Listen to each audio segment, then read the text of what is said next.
बोलो जयकारा बोल मेरे श्री गुरु महाराज की जय।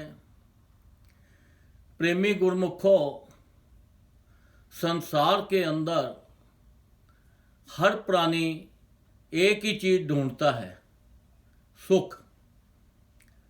सुख के पीछे ढूंढते ढूंढते वो खुद परेशान रहता है, पर उसको सुख नहीं मिलता। उसको सुख का जो मतलब है कि सुख क्या चीज़ है, ये उसको नहीं मालूम।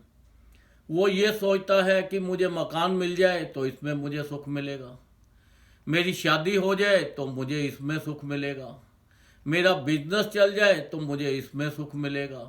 ये बाहर की जो संसारिक चीज़ें ढूंढ रहे हैं ना, हम इनमें जो सुख ढूंढ रहे हैं, ये जब मिलती है तो कुछ पल के लिए तो हमें फीलिंग होता है कि हमें सुख मिला, पर सुख एक्चुअल के अंदर सुख नहीं मिलता। उनके अंदर से और 50,000 परेशानियां निकल आती हैं। अगर घर ले लो तो उसका फिर प्रॉपर्टी टैक्स देना है, उसकी मेंटेनेंस करनी है, लैंडस्केपिंग करनी है। शादी कर लो तो उसके अंदर हमारा बच्चा नहीं हुआ, ये नहीं हुआ, उसके अंदर 50,000 निकल रहे। ये जो बाहर की चीज़ें हम ढूंढ रहे हैं, इनके अंदर सुख नहीं है। सुख है तो प्रेम और विश्वास के अंदर सुख है।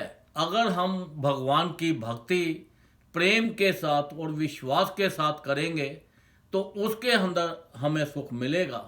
ये संसारिक चीज़ें जो हैं, ये तो खाली एक टाइम पास है। ये हम ऐसे सोचे जैसे हम एक स्टेज के ऊपर हैं, हम अपना पाठ कर रहे हैं, बस इनको पाठ करना है, इन चीज़ों को इस्तेमाल करना है। इन चीज़ों के अंदर हमें ज़्यादा घुसना नहीं है। अगर हम इन चीज़ों के अंदर ज़्यादा पड़ेंगे तो हमें दुख ही दुख मिलेंगे। एक कथा सुनाता हूँ। एक बार एक संत महापुरुष चलते चलते उनको शाम हो गई, तो उन्होंने बोला कि अब विश्राम करना है। तो देखा राजा का महल था, बाहर दरवाजे के बाहर। उन्होंने बोला चलो यहीं विश्राम कर लेते हैं। सर्दी का मौसम था। अब उन्होंने देखा इधर उधर, तो एक भटियारे की भट्टी जी थी। अब उसमें से उन्होंने गरम गरम राख निकाली और बिछाई और उसके ऊपर सो गए। और जब राजा सुबह उठा तो उसने विंडो खोली, तो उसने देखा कि एक आदमी इतनी ठंड के अंदर और मज़े से सो रहा है, उसको कोई चिंता ही नहीं है। देखो इतनी ठंड पड़ रही है, ना नीचे कोई कपड़ा है ना कोई ऊपर कपड़ा है। राजा कहता है देखो मेरे पास मखमल के गद्दे हैं, संसार के सारे सुख हैं, संसार की किसी चीज़ की कमी नहीं है, फिर भी मुझे नींद नहीं आ रही। ये क्या वजह? बड़ा परेशान हुआ। फिर उससे रहा नहीं गया राजा से, तो राजा ने अपने नौकर को भेजा कि जाओ भाई जाओ, उनको आदमी को लेके आओ, बुला के लाओ। अब जब वो नौकर गया तो उसने जाके देखा कि भाई ये तो कोई संत महापुरुष हैं। उसने सोचा कि इनकी अगर मैं नींद खराब करता हूँ तो तब भी मुझे पाप लगेगा, अब राजा का हुक्म भी मानना है। तो उसने नीचे होकर उनको कान में बड़े प्रेम के साथ बोला, हे भगवान, राजा ने मुझे भेजा है और राजा ने आपको बुलाया है, आप मेरे साथ चलो। जब महात्मा उठा तो उठ के राजा के पास गया। जब राजा ने देखा कि आते हुए पास आके देखा ये तो संत महापुरुष है, तो फिर राजा ने उसे बड़े आदर के साथ अपने पास बिठाया और राजा ने उससे पूछा, हे भगवान, ये बताओ रात को आपको नींद कैसी आई, आपकी रात कैसी बीती? वो महात्मा ने राजा की तरफ देखा और देख के कहा, राजा कुछ तो नींद तेरे जैसी और कुछ तेरे से अच्छी। बड़ा राजा सोच में पड़ गया, मेरे जैसी और मुझसे अच्छी कैसे हो सकती है? फिर महात्मा जी ने बताया कि देखो मेरी जो नींद जैसे आप सो गए वैसे मैं सो गया, चाहे आप मखमल के गद्दे पे सोए या मैं जमीन पे सोया। सोने के बाद तो इस शरीर का कुछ पता नहीं लगता कि ये शरीर कहाँ है, क्या है, कैसे है। किसी को कोई तकलीफ ही नहीं है, कुछ भी नहीं है। तो इसलिए ये तो आप जैसी है। तो जब मैं उठा, उठ के मैंने भगवान का भजन किया और मुझे कोई चिंता नहीं है। और आप उठे और आपको उठते ही ना तो आपने भगवान का भजन किया, और आपको चिंता है आज ये केस लेना है, आज ये केस लेना है, आज ये काम करना है, आज उसका काम करना है, बा इसी संसारिक कामों के अंदर आप फंसे रहे, तो इसलिए मेरी जो है आपसे ज़्यादा अच्छी रात बीती। राजा बड़ी सोच में बोला, कहता है भगवान आप मेरे ऊपर कृपा करके मुझे बताओ कि मेरी लाइफ कैसे अच्छी हो जाए ताकि मेरी ये चिंता खत्म हो जाए।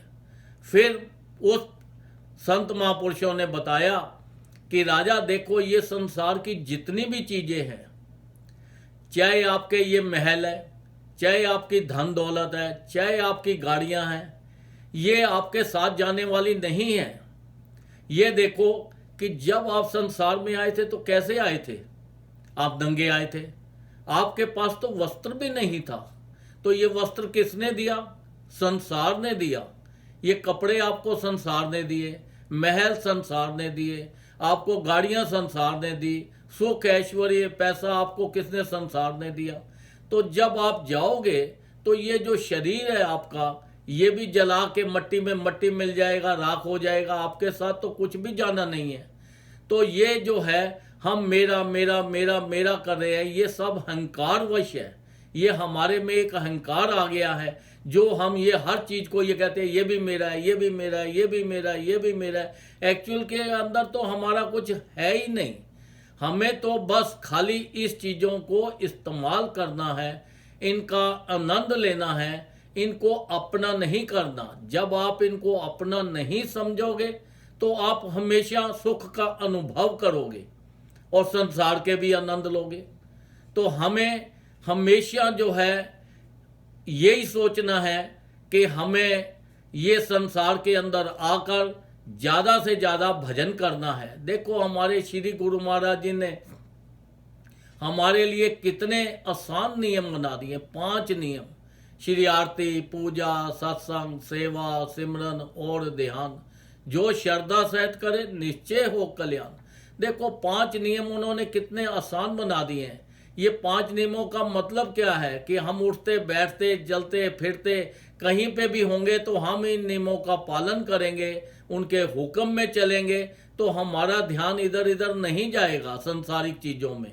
हम संसारिक चीज़ों को बस आनंद लेंगे, उनका ध्यान नहीं जाएगा। हमें पता है अब आरती का टाइम हो गया, अब सत्संग का टाइम हो गया है, अब हमें पूजा करनी है, अब हमें भजन करना है, तो हमारे से कोई बुरे काम संसार में होंगे ही नहीं और हमारा ध्यान जाएगा ही नहीं। तो इससे 24 घंटे जब हमारा ध्यान इन 5 नियमों में रहेगा तो हमारा लोक भी सुखी हो जाएगा और हमारा परलोक भी सुखी हो जाएगा। अब देखो संत महापुरुष है, उनकी शरण में कोई भी जाए, वो कभी कोई जात पात देखते हैं? नहीं देखते। कोई धर्म देखते हैं? नहीं देखते। उनके लिए तो सब एक समान है। चाहे कोई भी आ जाए, चाहे पशु आ जाए, पक्षी आ जाए, उनके लिए सब एक ही चीज है, क्योंकि वो सबके अंदर एक आत्मा देखते हैं। जो आत्मा है ये सबकी एक है, चाहे वो पशु है, चाहे पक्षी है, चाहे इंसान है, चाहे वो किसी भी धर्म का है। हर धर्म के अंदर एक ही चीज होती है कि देखो प्रेयर करो। किसी को पाबंदी नहीं है कि आप इस गुरु को मानो, इस भगवान की भक्ति करो, ये करो, नहीं। सबको अपने धर्म के नियमानुसार उनकी आज्ञा के अंदर चलो, अपने अपने धर्म का पालन करो, अपने इष्ट देव को मानो और उनके हुक्म के अंदर चलो, ताकि सारा संसार जो है अपने में खुशियों में, उनका लोक भी सुखी हो जाए और उनका परलोक भी सुखी हो जाए। संसार के आनंद लेते हुए उस परमात्मा की ज्योत में ज्योत लीन हो जाए, ताकि हर संसार के अंदर खुशियां ही खुशियां हो और कभी किसी को नीच नहीं दिखाना, कभी किसी को ऊंच नहीं देखना। हमेशा सबके साथ प्रेम और प्यार और विश्वास के साथ रहना है। हर इंसान से आप प्रेम करोगे तो संसार के अंदर आपको सुख ही सुख मिलेंगे। कभी भी किसी को नीचा नहीं दिखाना, हमेशा सबको एक समान समझो, क्योंकि सबके अंदर जितनी भी आत्मा है वो सब एक ही आत्मा है, वो परमात्मा की। रास्ते अलग अलग जरूर हो सकते हैं पर मंजिल सबकी एक है, परमात्मा मालिक सबका एक ही है। तो इसलिए इस पर संसार के अंदर अपना भजन करो, सबसे प्रेम से रहो और विश्वास के साथ उस परमात्मा के भजन करो, ताकि आपका लोक और आपका लोक सुखी हो जाए। बोलो जयकारा, बोल मेरे श्री गुरु महाराज की जय।